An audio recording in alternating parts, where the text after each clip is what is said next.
A luta travada entre a UDN e o governo fez com que a própria UDN introduzisse uma emenda no projeto de Brasília que estabelecia que a nova CAP teria um elemento da oposição mais forte, com maior número de representantes no Congresso, elemento esse que foi designado como tesoureiro da nova CAP e que controlaria, portanto, toda a tramitação de verba destinada à construção da nova capital. A luta, no entanto, foi mais longe. Chegou a ser nomeada uma comissão de inquérito do Congresso e da Câmara para apurar a situação de Brasília. O objetivo dessa comissão era, antes de mais nada, uma jogada política. Ou seja, segurar no Rio de Janeiro, por períodos indeterminados, o presidente da nova CAP, os técnicos, os diretores, os empreiteiros e, assim, atrasar os trabalhos da capital do Brasil.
Só entregamos uma firma estrangeira numa construção em Brasília, que foi a construção da barragem. Essa firma americana, que tirou a concorrência, começou a trabalhar. E eu comecei a observar que o ritmo que nós impunhamos aos nossos empreiteiros eram cumpridos. E os ritmos da firma americana não eram. Um dia eu apareci lá de surpresa e encontrei os serviços parados. Perguntei ao engenheiro-chefe, por que está parado o serviço quando há uma data aqui certa para a inauguração desta obra? Disse ele que quebrou uma peça numa máquina importante aqui e nós tivemos que mandar buscar nos Estados Unidos. Falei, quanto tempo vai demorar isso? 4 meses. E eu falei, então os senhores não têm imaginação para criarem um outro estilo na realização desse trabalho? Não, senhor, a técnica exige isso e nós vamos proceder de acordo com a técnica. Então eu disse, a técnica aqui em Brasília é contra o que nós chamamos o espírito de Brasília. O espírito de Brasília é contra a burocracia, é contra a protelação de qualquer medida, é pela realização das coisas na data exatamente pré-fixada. De modo que os senhores não servem para trabalhar comigo. Mas eles tinham um contrato. Chamei o Dr. Israel Pinheiro, que era o presidente da nova CAP, aliás, um excelente presidente, e disse, Dr. Israel, o senhor vai dispensar esses americanos. Sabe que eles não completaram essa obra no prazo que eu desejo. E realmente atrasaram o prazo da obra. E o Dr. Israel me disse, mas e o contrato, presidente? Eu disse, o senhor chama os advogados, veja o que pode fazer, ainda que tenha que depois uma ação que eles movam contra o governo, nós vamos, é outro assunto. Mas dispense imediatamente e entregue aos brasileiros. Foi quando chamei o engenheiro Barbosa da Silva, que organizou uma equipe e começamos então a construção da barragem. Mas verificamos durante a construção que não havia tempo de fazer a construção da barragem e, ao mesmo tempo para encher o lago até o dia da inauguração da nova capital. Chamei vários técnicos, inclusive o governador Garcês de São Paulo, que é um grande profissional desse assunto, e disse: qual é a solução para eu ter esse lago cheio no dia da inauguração? Eles me disseram: a solução é arriscadíssima. À medida que o senhor for subindo a barragem, tem que fechá-la, para que a água comece a acumular. Mas, se houver uma chuva violenta, a água pode subir, passar por cima da barragem e leva a barragem. Eu reuni todos os engenheiros e falei: Brasília tem que ser construída um pouco com risco e com perigo. Para nós termos o lago pronto no dia da inauguração da cidade, é preciso correr esse risco. Todos disseram: é um grande risco, mas se o senhor deseja, nós correremos com o senhor esse risco. Então vamos correr o risco. E construímos a barragem. Ela foi subindo, a água subindo com ela, porque fechamos as comportas. À medida que nós íamos subindo, já a barragem, a água também ia subindo. E a verdade é que no dia 21 de abril fizemos esse milagre. A barragem chegou no ponto máximo, com o lago também no ponto máximo. Deus nos ajudou, porque não nos deu uma chuvazinha maior que podia provocar uma calamidade. E lá está o lago que circunda a cidade e que é realmente uma moldura que embeleza muito a nova capital.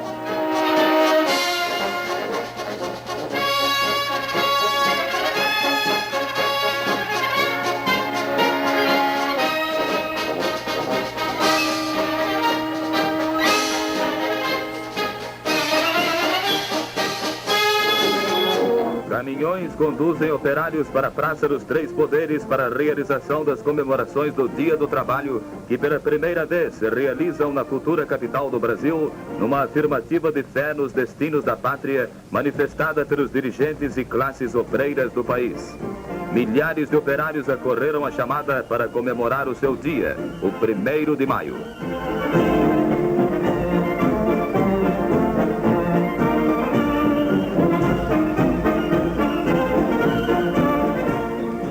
Em jipe aberto, o presidente da República, acompanhado pelos diretores Dr. Israel Pinheiro, presidente da nova CAP e responsável pela construção da nova capital, e Dr. Moacir Gomes de Souza, passou em revista algumas das centenas de máquinas que estão construindo Brasília.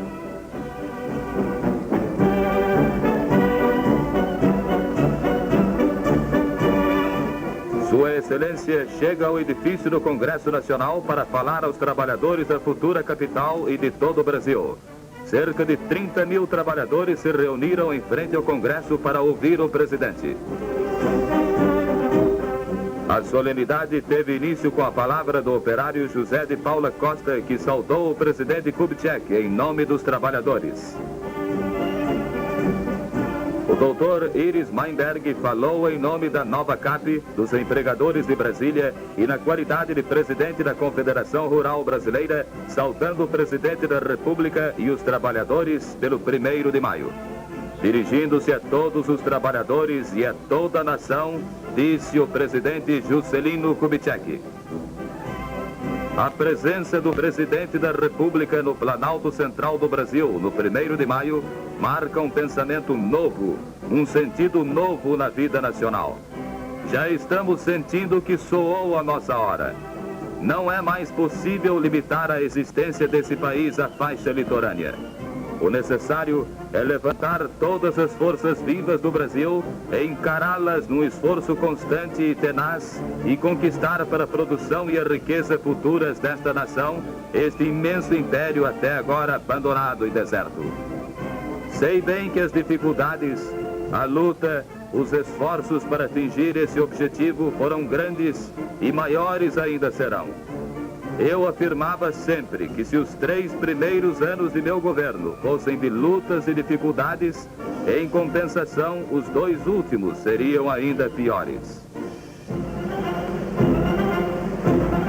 Estamos enfrentando agora, sobretudo no tocante a Brasília, o recrudescimento de uma onda de incompreensões.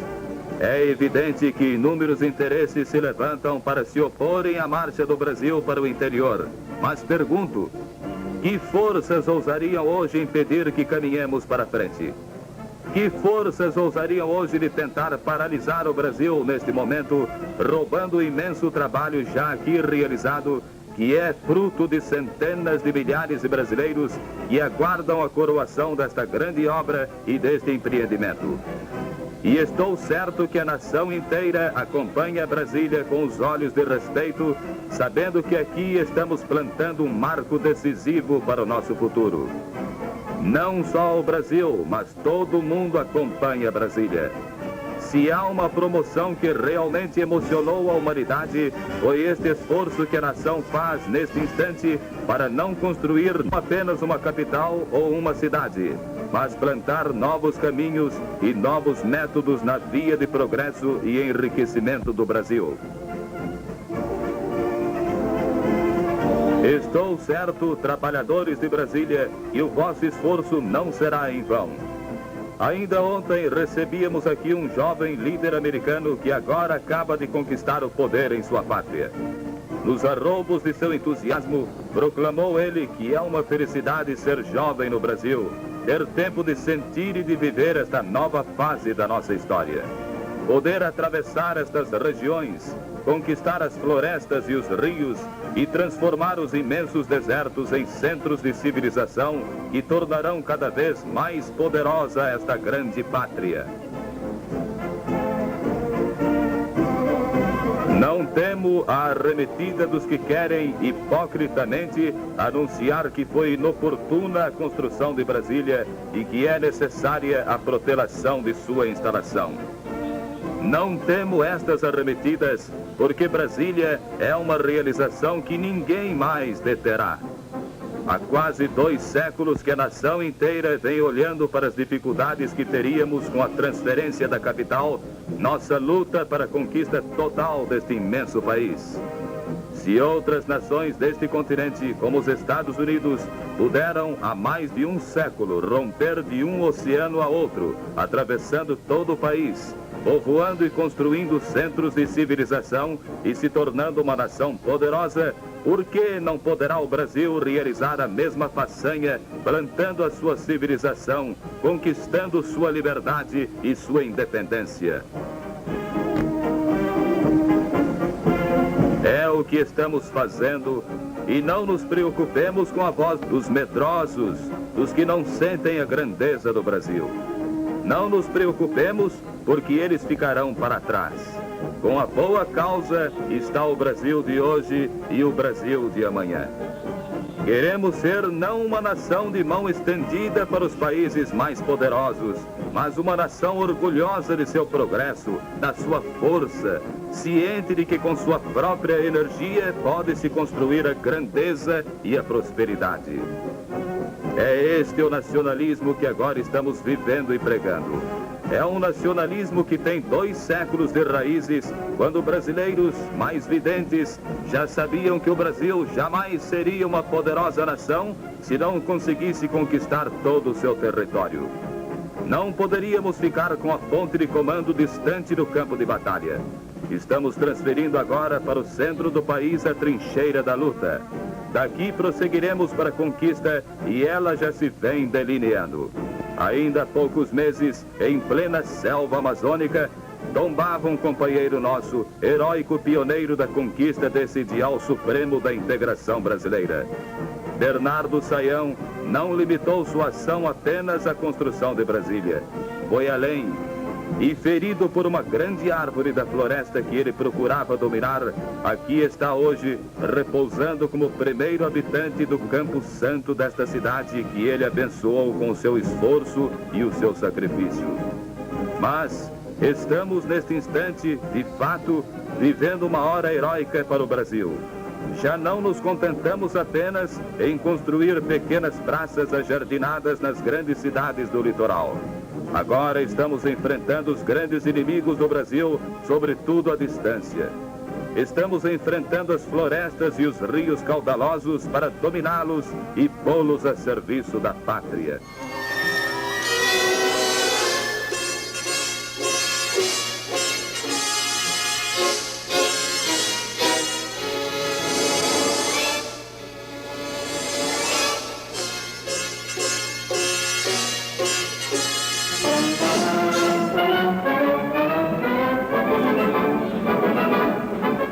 Para as solenidades de inauguração, chega a Brasília o presidente Juscelino Kubitschek.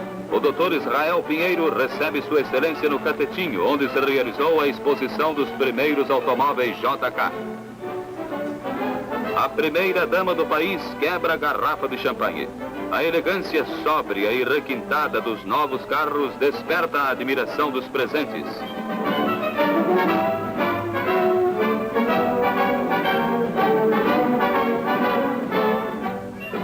A seguir, o presidente Kubitschek, Dona Sara e o Dr. Israel Pinheiro deixam o Catetinho para dar início às primeiras solenidades inaugurais da nova capital. Em automóveis, chegaram à nova capital brasileiros de todos os rincões da pátria para assistir às solenidades da mudança da capital.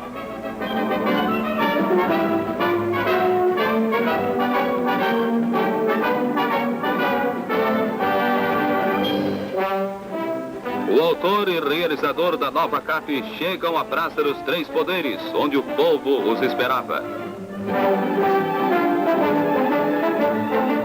Grande era o júbilo da multidão. O Dr. Juscelino Kubitschek dificilmente consegue chegar ao balcão da Praça dos Três Poderes. Estavam presentes governadores, ministros de Estado e altas autoridades da República.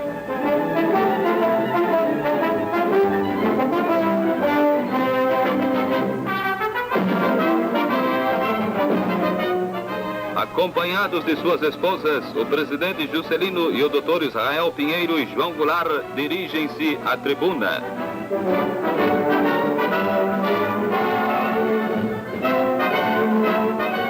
O Dr. Israel Pinheiro fala ao povo que encheu a Praça dos Três Poderes. Ao receber as chaves de Brasília, disse o chefe da nação: esqueçamos as dificuldades passadas e saibamos contemplar o futuro glorioso que Brasília simboliza com tamanha evidência, de forma viva, decisiva e concreta. Aviões sob o truar da salva de 21 tiros de artilharia e os acordes do hino nacional, o presidente da República hasteou a bandeira brasileira na Praça dos Três Poderes.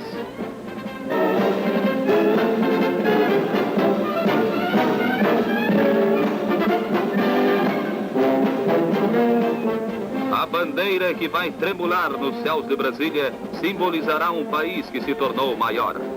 Meu pensamento volta-se neste instante para as novas gerações que colherão os frutos do nosso trabalho, encontrando um Brasil diferente, um Brasil integrado no seu verdadeiro destino.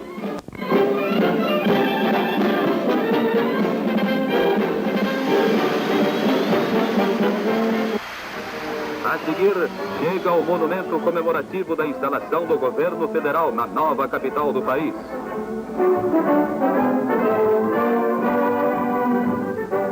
O poeta paulista Guilherme de Almeida leu o poema de sua autoria sobre Brasília. Foi incorporada ao monumento a cabeça do presidente esculpida em granito com a seguinte inscrição: ao presidente Juscelino Kubitschek, que desbravou o sertão e ergueu Brasília com audácia, energia e confiança, a homenagem dos pioneiros que o ajudaram na grande aventura.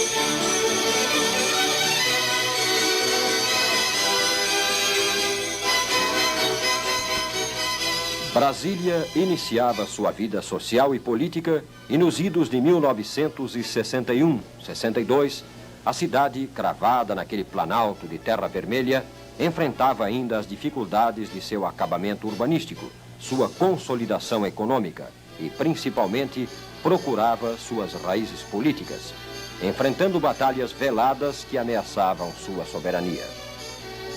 Naquelas tardes quentes do Planalto, enquanto a cidade se consolidava, a vida política do Brasil se contorcia para encontrar um equilíbrio que permitisse seu florescimento.